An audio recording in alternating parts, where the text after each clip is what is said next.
AMLO, López Obrador, ordenó el golpe de Estado.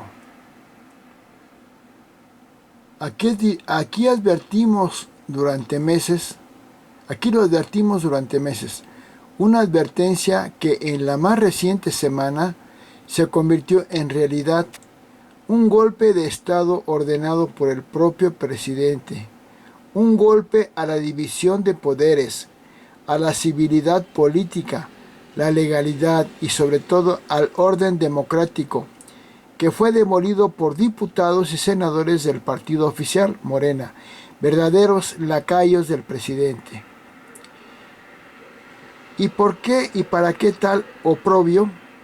Poca cosa, para aprobar un puñado de reformas que degradan al Estado, destruyen la transparencia, ocultan un descomunal saqueo oficial, le arrebatan al ciudadano derechos y libertades fundamentales, concentran el poder en un solo hombre y militarizan por completo la vida nacional. En rigor, el bodrio legislativo ordenado desde el Palacio cumple todas las características de un golpe de Estado. La tradición francesa define al golpe de Estado como una violación deliberada de las normas constitucionales llevadas a cabo por un gobierno, un congreso o por un grupo de personas que detentan la autoridad.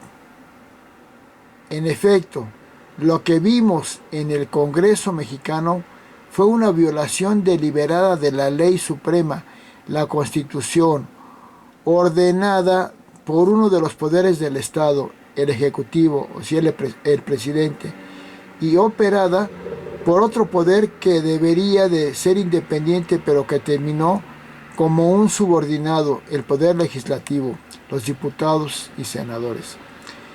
Peor aún, se trató del clásico golpe ejemplar de Obrador, cuyo mensaje es que todos se enteren de quién manda y quién tiene el poder.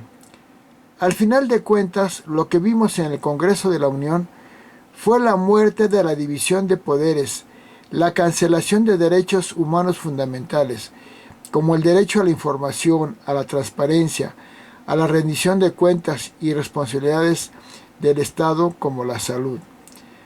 Asistimos a la muerte de la democracia, a la instauración de la dictadura de Obrador, un sátrapa que de esa manera prepara el fraude electoral en la contienda del 2024, porque sabe que en una elección limpia sería derrotado.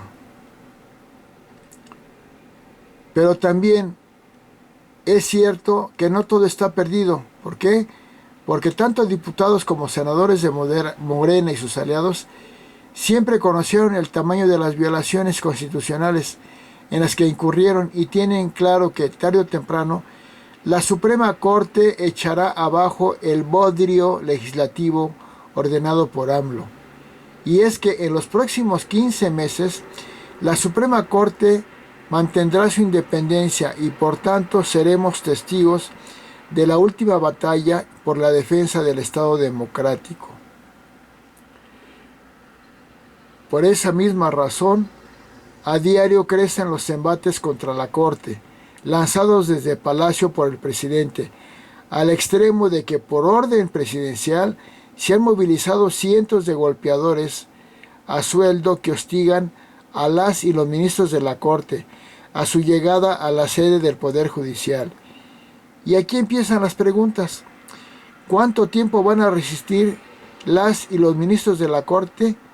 ¿Hasta dónde va a llegar el acoso ordenado desde el Palacio? La respuesta se puede encontrar en el último de los diques de contención de un Estado democrático en los ciudadanos. Y es que históricamente el poder ciudadano ha resultado el más eficiente escudo para contener a los gobiernos dictatoriales, y la sociedad mexicana de hoy empieza a entender el valor de la movilización contra un tirano, López Obrador, que día con día le arrebata derechos, instituciones y libertades.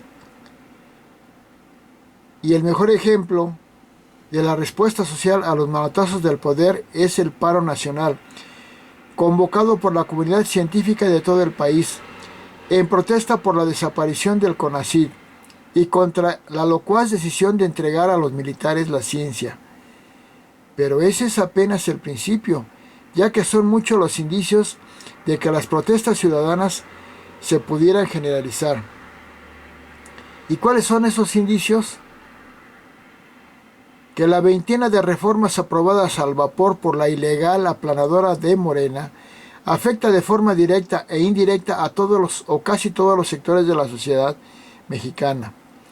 Las reformas impactan en la ciencia y los científicos, atentan contra la cultura y todas las expresiones culturales, debilitan la agricultura y a millones de mexicanos que viven de producir alimentos, de 130 millones de personas y afectan a ramos industriales estratégicos como la minería, además de que golpean instituciones fundamentales de alto impacto en toda la población, como la salud, la educación, el deporte.